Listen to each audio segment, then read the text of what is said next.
Hello and welcome to the Embase webinar. My name is Anne-Marie and I'm your presenter today. I have a biological background and I've been delivering Embase training for several years, working closely with the Embase product team and our customers to understand how Embase provides a solution for many different workflows. And today I'd like to take you through the following agenda. So I'd like to look at tools, so the various tools that you have to help you when you're training users, or indeed to help you when you're learning about Embase. We'll take a look at why Embase, so unique content and indexing. We have a case study to quickly review as well. And then the most important part, going into Embase and doing some searching. So we'll look at that in three different steps: initial investigation, setting up search strategies, and refining, editing, and managing your search results. And we'll have a Q&A. So I'll try and interject and have Q&A throughout the session, and then we'll also make time for it at the end as well. So a couple of things that are good to know before we get started. So you have, of course, your webinar control panel, and you can chat or ask a question throughout the session. So please do submit all your questions and I'll remind you throughout the session as well.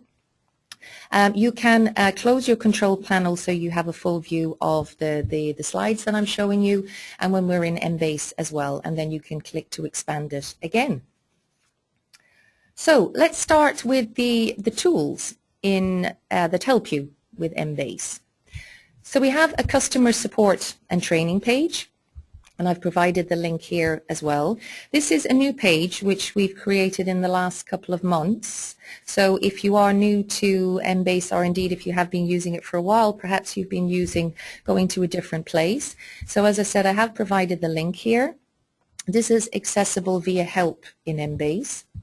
And on this page you have the webinars, which you have found, of course, being with us today.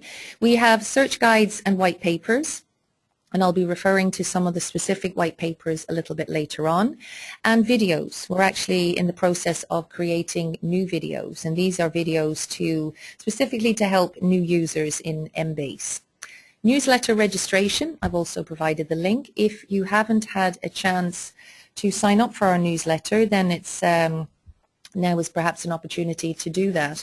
And we send this on a quarterly basis. It has tips and tricks, keeps you up to date with what's new in Embase, and also we interview different customers from time to time, look at their workflows, which can perhaps help you and give you ideas when indeed you're using Embase yourself. FAQs. And we're also revamping the help. So I said that the customer support and training page is available via the help in Embase itself, and I'll show you that when we're in Embase a little bit later on.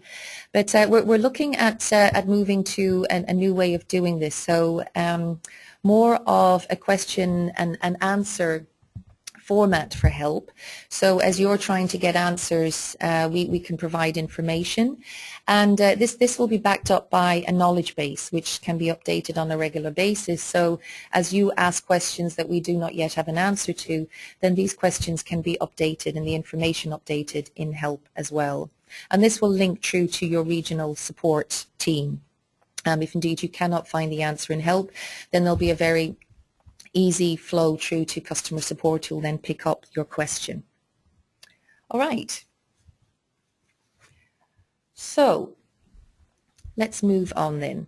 So now if you have any ideas, of course, for tools, if you have been using Embase, you've been training in Embase, and you thought it would be great if I had something like this that I could answer my users' questions, or it would help me to better understand Embase, then please do let us know. This is how, of course, we can ensure that we provide the materials to you, as we said, either as trainers, if that is what you are doing, or indeed if you need to advance your own knowledge of Embase. So ideas are always welcome, so please do let us know.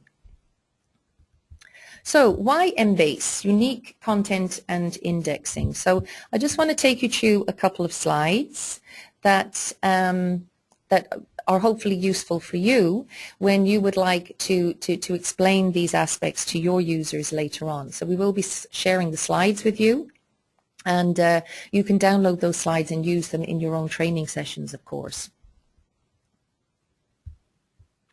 So let's have a look and see. So the important things to note about Embase are the thesaurus, and we'll talk about that in a little bit more detail.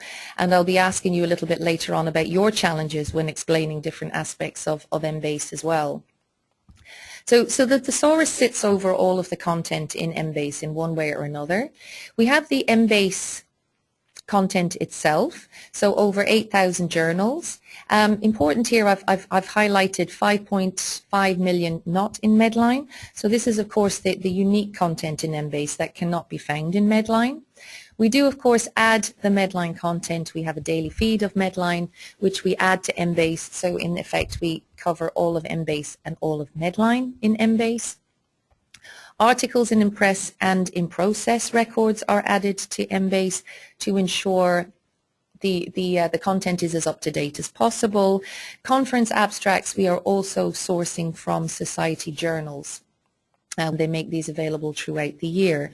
So again, this is the most up-to-date research which is made available via the conference abstracts, and this is all part of your search in Embase. So when your users or yourself come to Embase and you start to type in your search, then you are searching through all of this content in Embase, and of course backed up by entry. Here at the bottom, I've included a link to the About page, and what you'll find there is, for example, the journal list for Embase, the conference abstract list for Embase, which you may want to review yourself, or indeed you may want to review with users who are interested in perhaps what are the unique journals in Embase. Maybe they're interested in specific country journals or particular areas of research, and they can look them up here on this page and download the list of journals, for example. Here we have just a slightly different representation. So just giving you some more visuals to think about. And here you see on the left-hand side we have Embase 5.5 million articles with that makes up about 2,000 journals. We have the overlapping section in the middle, and on the right-hand side you have Medline, which contributes about 9 million unique articles to Embase. So the 15, so the 10 million and the 5.5 million are indexed and managed by Embase. So when we talk about indexing in Embase, then we are talking about these 15.5 million. So this is something that you probably don't need to get into too much detail with your users, but good for your information. And then the 9 million we add from Medline, we do map this, but we don't re-index the Medline content. So this is a search strategy that I've included on the bottom. We're often asked how to search for Embase only content. And this is a search string that you can add to any search, and it will pull up all of the articles which have been tagged only with Embase. So if we have an overlapping article, then it's tagged Embase Medline. If it's a Medline only article, it's tagged Medline, and if it's an Embase only article, it's tagged Embase. So this is one way to pick up the Embase only articles in your search, but there are a couple of things to note there and to make you and your users aware of, and that is that we have heard from users that they've used this and then actually been surprised when they actually have found the content in Medline. So it's important to note, when we looked at the original slide, we do add in-process records for Embase, but we don't add them yet for Medline. So we're only adding the published content from Medline at the moment to Embase, but we are hoping to add this information later. But this is why sometimes you do find, for example, articles in Medline, because they are there in process but not yet fully published. Also, there are times when Embase is quicker.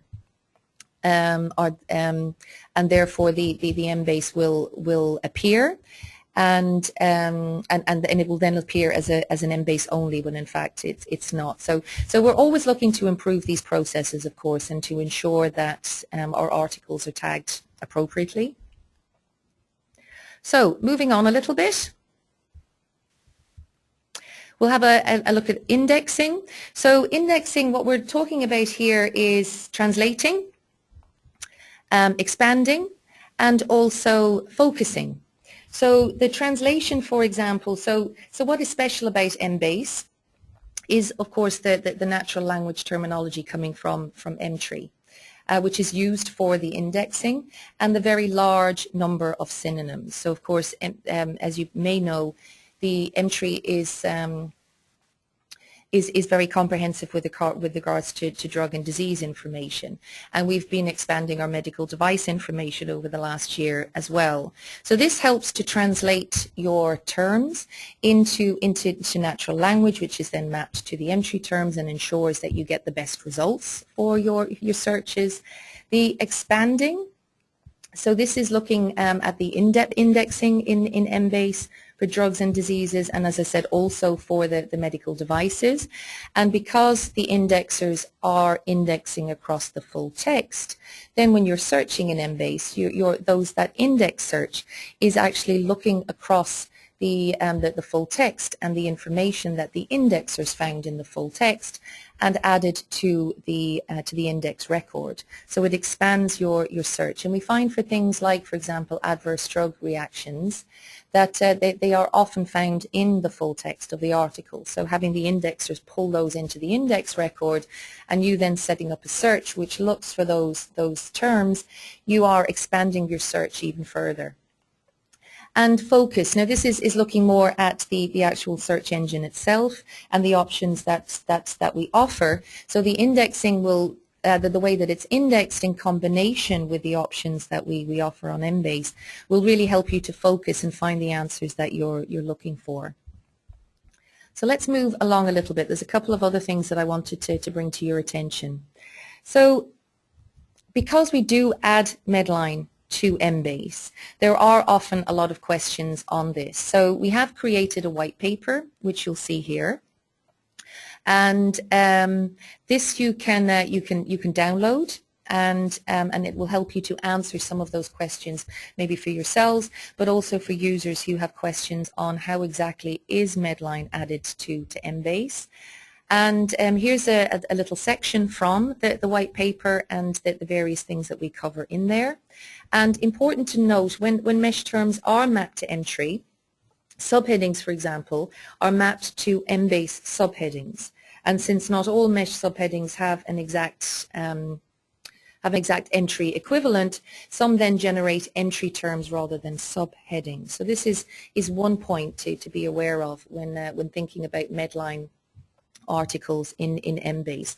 But that index record is mapped to the Emtree indexing. So therefore you use the Emtree terms and you search across the Emtree and the Medline content. Emtree is updated 3 times a year, and what I wanted to highlight here was backposting. And the beauty of backposting is that you don't have to teach your users how to look out for name changes, because every time we update Emtree and load it in Embase, then we update the Embase as well. So what in fact that means is it goes back through the data and it updates the terms throughout all of the articles. So here, for example, we have an example of a drug which was added in 2011 to Emtree. So in effect, you would think, well, okay, so since 2011, articles have been indexed with this term. But because of backposting, we see that that records are going back to 2007. So these earlier records have been backposted, and if you look at their indices at the index record, then you'll see that they do display the current term, which is Ingva-Kaftor.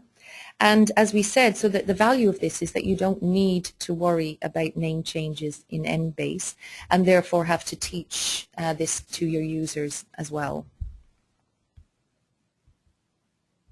So just to summarize some of the main points, and this might be interesting when you're talking to your users. So we talk about the content. So we saw that there were conference proceedings, of course, the conference abstracts, the journals themselves, the in-press, keeping the information, the important biomedical information up to date, and making sure that results are as relevant as possible and not missing any important biomedical information. The deep indexing, so we touched on entry, and we're going to go into Embase now in a moment and demonstrate this a little bit further with some searching. And there is a focus, of course, in Embase on drug and disease searching. But like I said, we have been extending our medical device coverage as well, which is important to note. Then we have the very important search environment, which sits over the indexing and the content, and this allows you to drill down to very comprehensive results via filters and limits, for example, also very specific subheadings. And then, of course, you need to manage those results. So we will have a look at email alerting, safe searches, and exporting as well. So four ways to talk about Embase. So let me quickly walk through the case study. Now what's interesting with the case study, that it can be a useful way, or a very visual way, of helping users to see that there is value in considering different databases when you're searching. Whatever they decide that Embase is the only database that they need, that of course is something that they will need to think about themselves and evaluate. But there's certainly value in considering the unique content in Embase and the indexing in Embase, which does make a difference to the retrieval. And when they want to make sure that they don't miss anything, then this case study can be a very good case in point. So this is one that we use, and it's looking at the administration of antibiotics together with digoxin. A clinician would like to ensure that they do a systematic review of the publication and make sure that they're not missing any side effects with regards to administering antibiotics and digoxin to this particular patient with congestive heart failure who was just contracted pneumonia. So we start actually with the results first. So this is an article which actually has information that we need. So in effect, we're going to look at a case study where we're trying to find a particular article. And what we can do here then is think about Embase. Now there are a lot of options available to your users, of course. We have, of course, Google searching. Here I'm showing another database called Scopus, which is an all science database. And of course we have PubMed with Medline. So there's a lot of choice out there. And what is the value, of course, in using either or all of these particular options when searching. So the thing with Embase is, even from the quick search, it starts to prompt your users with the best terminology. This is being prompted by entry. So therefore they can choose the best term, which is then being indexed throughout the whole database. When we move to move on and take a look at what happens next, we compare two. So here I'm just comparing Embase and Scopus. And what you see here is that we get two very different sets of results. So why are the results so different, and does it matter?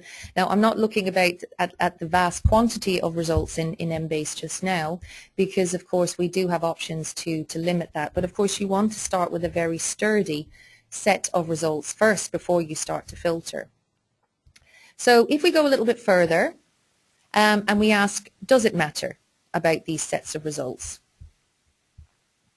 And here we see in Embase that we did search, because it has the entry assisted searching, which is pulling up the synonyms. So there's a lot of synonyms associated with antibacterial agent, so that ensures a more comprehensive search. And there's also narrower terms. So when we search for antibacterial agent, we of course know that this is a family of drugs, and therefore we can automatically include all of those narrower terms in our search as well. So already we make a huge difference to the amount of information that we're looking for. There wasn't any in our non-entry assisted searching, so only the antibacterial agent is searched. So in effect, what this actually means is that we don't find this article when we didn't use the Embase, when we used the other option. Now, PubMed has some of the same content as Embase. We know that there's conference abstracts in Embase. We know that there's some unique content in Embase, and therefore there are differences, of course. But it is a thesaurus-assisted search as well, so there shouldn't be too much of a difference, you would think. But actually, we do find this article, as we know, in Embase, but not in Medline, because not only the content makes a difference, but also the indexing. Sorry, I'll just go back there again. I moved too quickly. Medline doesn't index this particular article with digoxin, so again that makes a difference. So now there are all sorts of ways, of course, to compensate for that in searches in different search engines. But in a very simple way in Embase, by typing in your antibacterial agent and digoxin and pneumonia without thinking too deeply about it, then we do find information that we need, and that information is being pulled in to our search.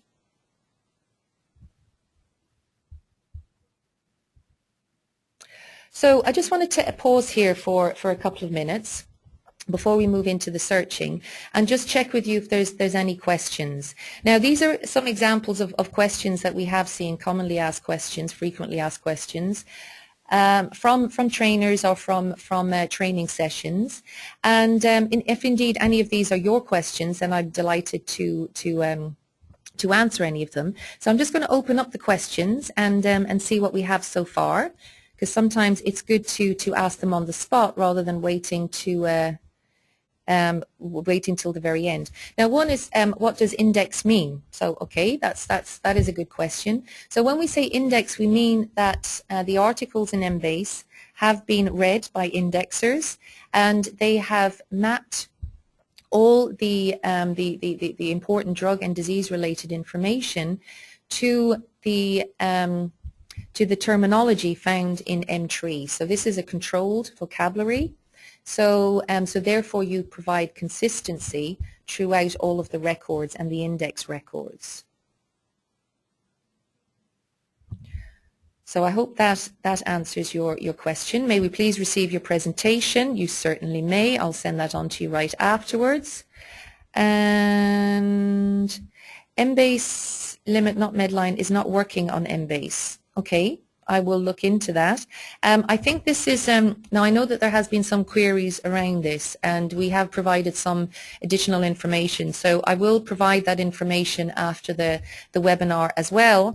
And where you feel it is not working, then I'd be delighted to follow up with you specifically on that as well. The embedded links aren't clickable.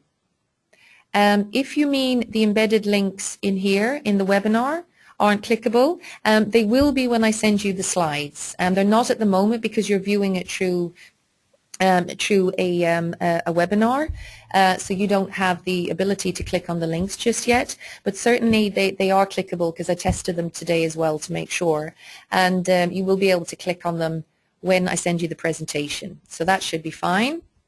Where can we find the white paper? Here it is here. So this link will be part of the slides that I send you. And actually we're linking through to the page where it has all our white papers. So I think you'll find some interesting information there. The Venn diagram showed that there were records in Medline, not in Embase. Could you please explain? I may have missed it. Records in Medline. Yeah, so Medline has unique records that are not part of the Embase collection, and these are the records that we then pull in directly from Medline. So Embase has a collection, like I said, and then we source those journals, we index those the content within those journals, and we create the Embase database. In addition to that, we have a daily feed from Medline, and then we run a deduplication process over that, so we pull in only the unique records, so the records that are coming in from Medline that aren't already in Embase. And that's how we supplement the Embase content with content from Medline that we don't already have. So I hope that explains your question. And that's where I was talking about on those unique Medline articles that we pull in. We don't re-index them. So we don't actually index using Embase policy, but we do map them to entry, and all the mesh terms are in entry. So for you and your users, you don't have to think about, is it a mesh term, is it an entry term, is that the good term, is that a bad term, I don't know. You can use the same terminology and it will work across all of the articles, be it an Embase or a unique Medline. Okay. Okay, thanks. Okay, great. Good to know that helped. Why are there still so many articles from Medline that is not indexed in Embase? And that is an excellent question. Some of it is a different focus. So Medline has a focus more of a focus in some areas of general medicine that Embase has decided not to focus in. And this is where we then avail of that content from Embase or from Medline and make Embase comprehensive. So I think every database has a policy and decides on a focus. Ours is very much drug and disease related information. So we source all drug information possible. That is with regards to journal content, but also drug terms to add to entry. And now there are some on our list we know that are covered by Medline, and for one reason or another we have not covered them in Embase. And we had a discussion recently to pull those actually into Embase. So I think you will be hearing more about that in the future. So certainly some of it is because of it's not so much of a focus for Embase, but where we feel that there is some articles there that would benefit from that deeper drug and disease related indexing in Embase, then we are looking at how we could pull those into the Embase collection. There's a typo on the limit slide. Okay, I'll take a look at that. Thank you. Could you please put some more light on back posting process? Okay.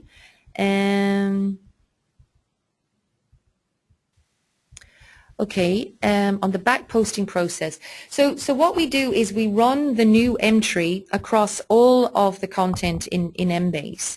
So it updates all of the existing index records.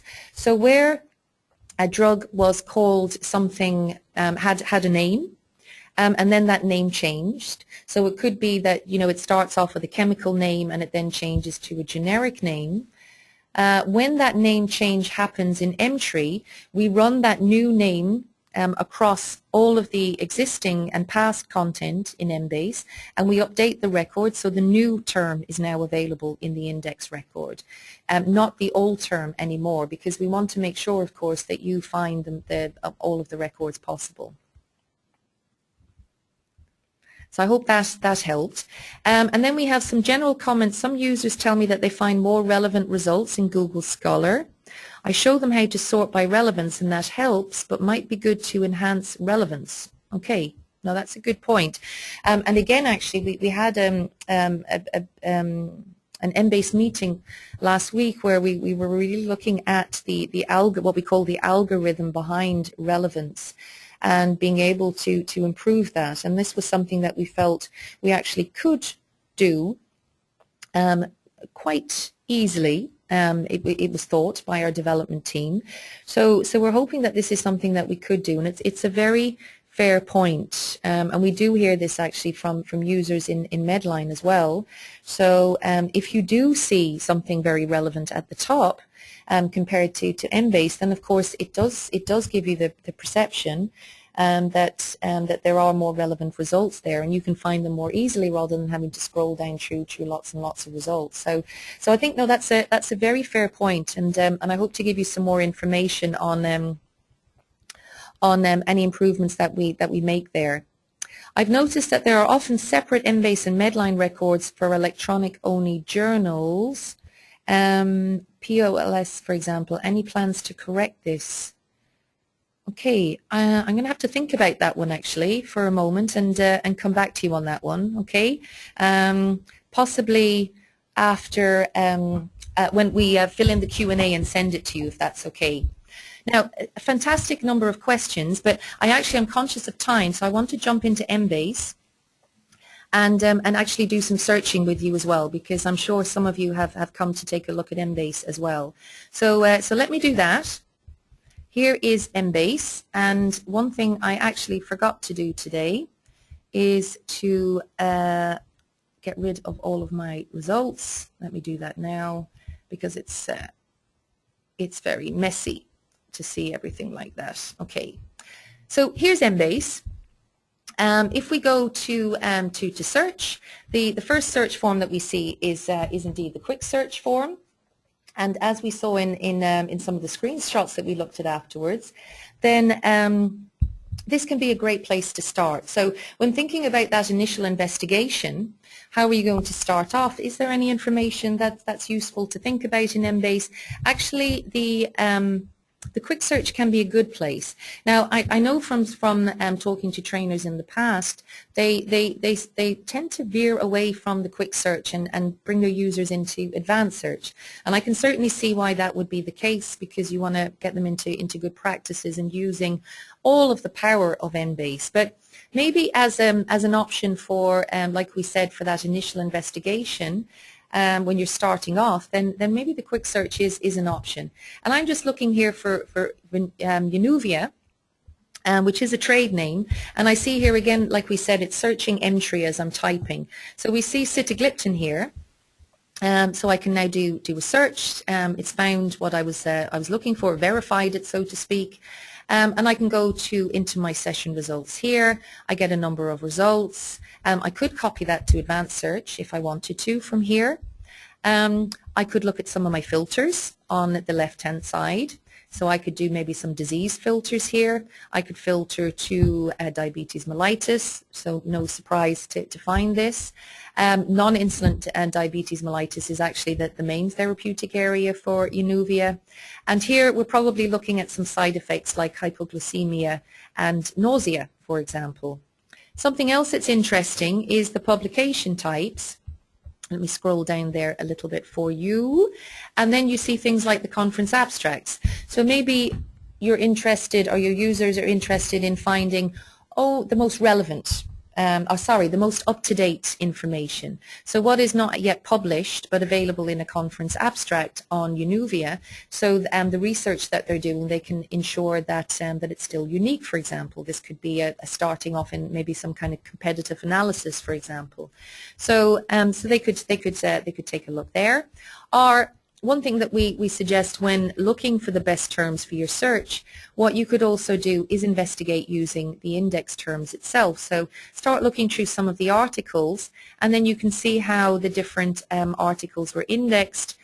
You can see some of the drugs here, the disease terms, and also everywhere after every term, you can see a little icon, and this brings you to entry, where you can investigate that term a little bit further in entry. So that's something very quick and easy to do. If we move back to our slides, and don't you hate when it does that? It doesn't go back to where you want it to go. Sorry, let me go and do that for you, because there was a couple of things I wanted to show you here, and then we go back into our searching again. So start to build your search. So like we said, we start with entry. Now what I just wanted to point out is that I've put some slides in here which you can use for your reference afterwards. And one is looking at different aspects of entry. And then I put in a number of questions which I'm going to review with you now. So the first one that I'd like to take you through is to track the efficacy of saxagliptin in treating diabetes type 2 and compare to other dipeptidyl peptidase 4 inhibitors. So here we're going to investigate the use of subheadings such as pharmacokinetics, adverse drug reaction, drug toxicity, and we're going to use explosion to investigate other dipeptidyl peptidase inhibitors. So that's our first one. So let's escape out of here, go back into Embase, and I'm going to take you into entry. Now, entry is kind of like that, you know, asking a new swimmer sometimes to dive into the deep end of the pool, but it doesn't really need to be like that. So I think once in there, you start to see that it can be a very useful way to start your search. And of course, we're always looking at ways of more easily, and I suppose in some ways more invisibly, if that's even a correct word, to integrate entry into the searching. So it makes it easier and easier for users, and to take a lot of that thought process out of the searching. But even if we start looking for our saxagliptin here, we type it in, we press enter. Entry prompts us with all of the terms that has the term that we're looking for. So we pick up our saxagliptin, and then we have a number of options. So we see here things like we can select explosion. Major focus relates to the importance that this term had in the article when the indexers were indexing this article, and the indexers will give it a ranking such as major focus or not major focus, and we can then pull that information back by selecting major focus afterwards. Now the synonyms are quite interesting down here as well, and we were looking at the back posting, for example. So it's possible that all of these terms actually were the entry term at some stage, and eventually it changed to saxagliptin, and this is where of course that back posting would have come in as well. But indeed, if we do type in any of these terms, it will bring up the saxagliptin for us. Because it is all of these synonyms are indeed, if they're in the article, the indexers will always map them to the entry term, which is in this case saxagliptin. So let's take our search to the drug search form. And when we're in the drug search form, then we can select a number of subheadings. So here we have drug subheadings, and these are a very interesting way of refining your search to specific concepts.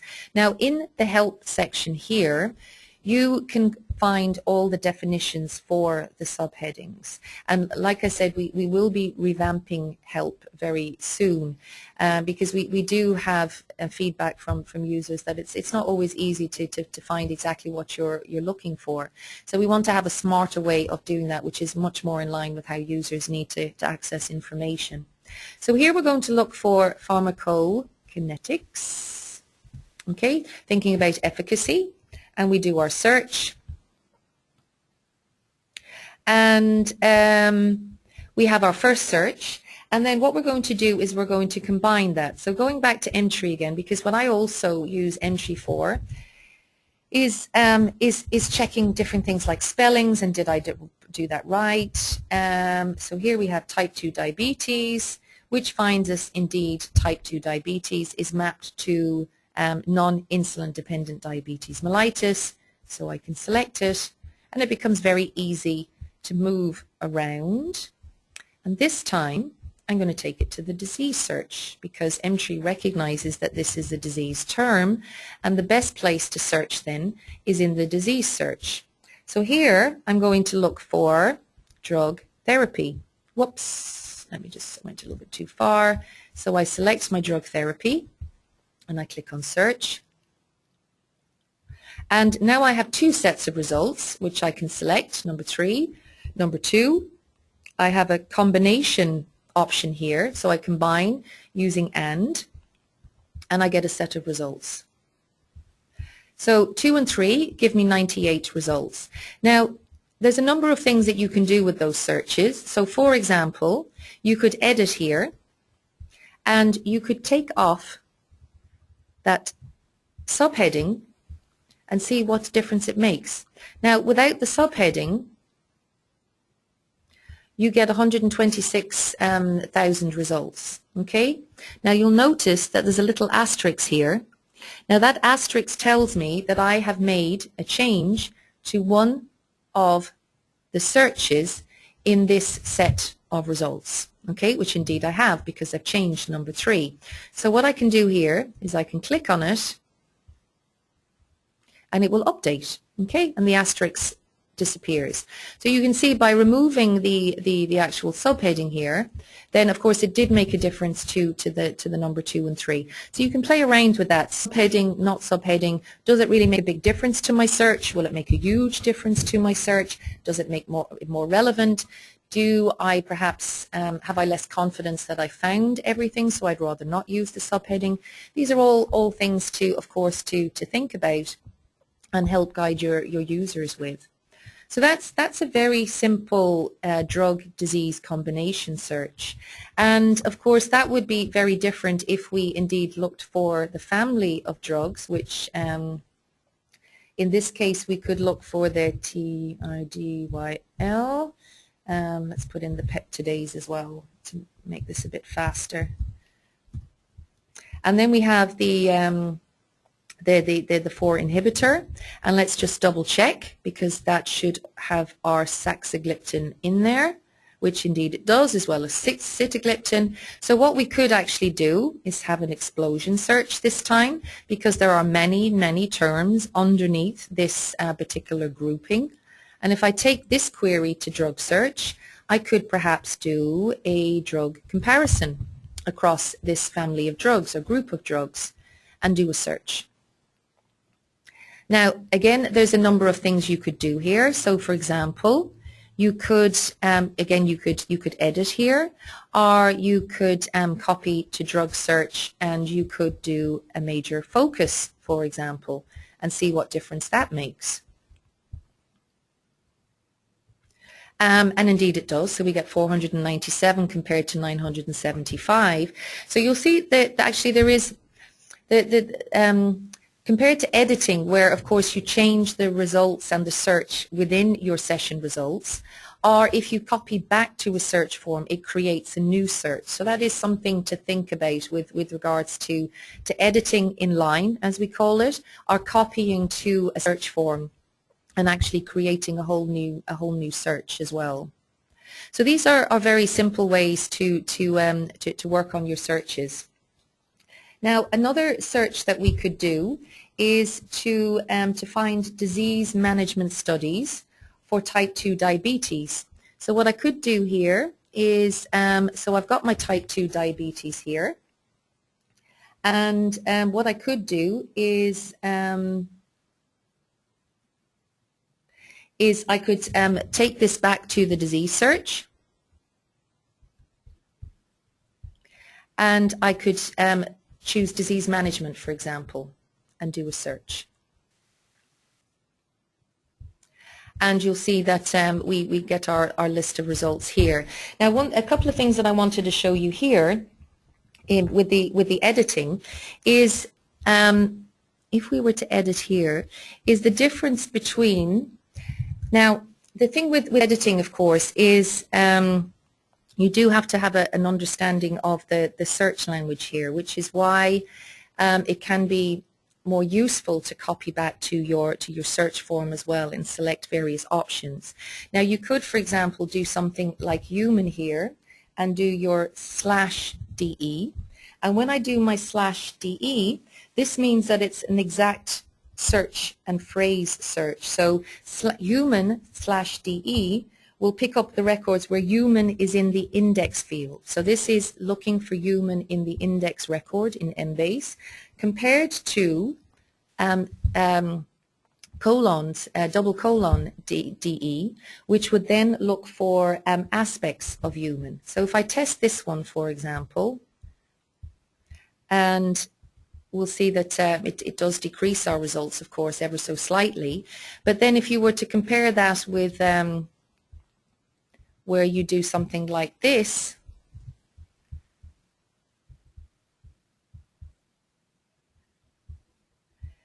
then it is quite a different search to do, and then we accept and update. So that / and that DE is something to watch out for.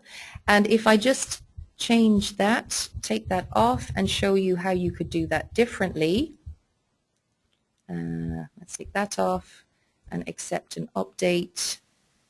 And if I take that back to the disease search, what you could actually do there is indeed select your humans from here. So again, it's thinking about that. How are you going to edit your search? Is it in line, or is it back in the search form itself, and select some of the options here like the quick limits, or indeed select some of the age groups from here as well. So I've included a couple of more searches in the slides that I've sent you.